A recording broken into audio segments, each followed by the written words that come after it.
Hello, everyone. Before we dive deeper into the urinary system, let's get to know its organs first. To understand how the kidneys work, we need to get acquainted with the main crew inside them.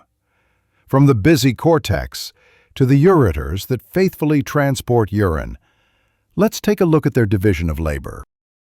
Cortex, the outermost part of the kidney, contains millions of nephrons, the kidney's filtering units that filter blood and begin the process of urine formation.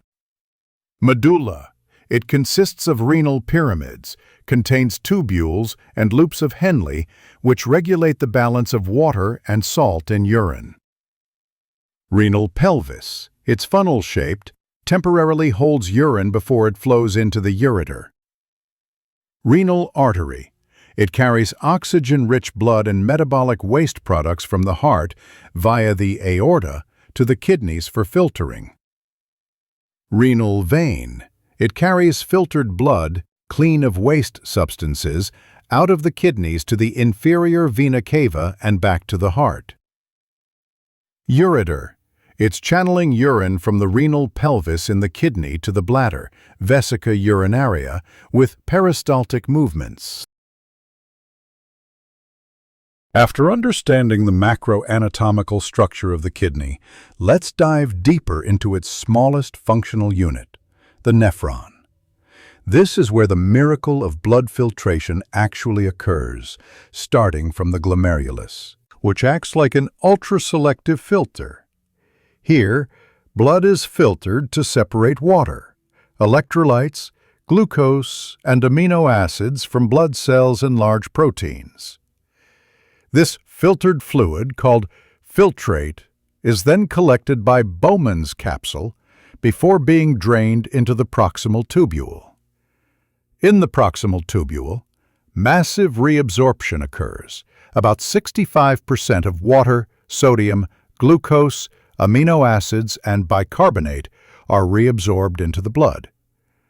The filtrate then enters the loop of Henle, which functions like a cooling tower, creating an osmolar gradient across the kidney axis and selectively absorbing water and salts to concentrate the urine. The final adjustment of urine composition occurs in the distal tubule, where potassium, hydrogen, and ammonium ions are secreted, and sodium and calcium are reabsorbed under the regulation of aldosterone. The final stage is the collecting duct, which collects urine from multiple nephrons. Here, the final absorption of water is regulated by ADH before the urine is drained into the renal pelvis. Now that we have learned about the parts of the nephron, it is time to see how these components work together in three amazing stages: filtration, reabsorption, and augmentation. The filtration process in the glomerulus, where blood is filtered so that water, electrolytes, glucose, and amino acids are separated from blood cells and large proteins. This filtrate then enters the Bowman's capsule, then flows into the proximal tubule to enter the second stage, namely the reabsorption process, where plus or minus 65% of water and useful substances are reabsorbed into the blood. Next, the Henle's loop regulates urine concentration by selectively absorbing water and salts, while the third stage, the augmentation process, occurs in the distal tubule by excreting potassium, hydrogen, and ammonium ions, as well as reabsorbing sodium and calcium regulated by the hormone aldosterone.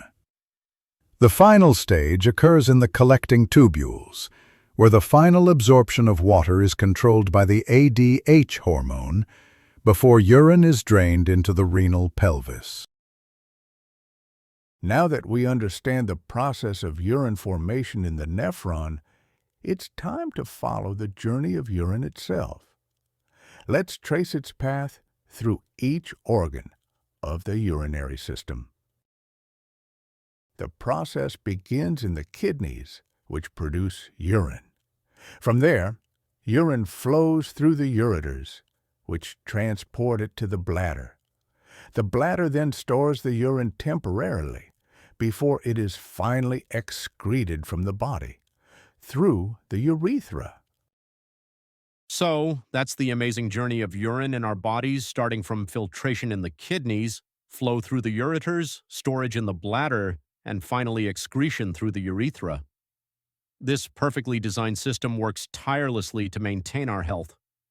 Now it's our turn to help the kidneys do their job.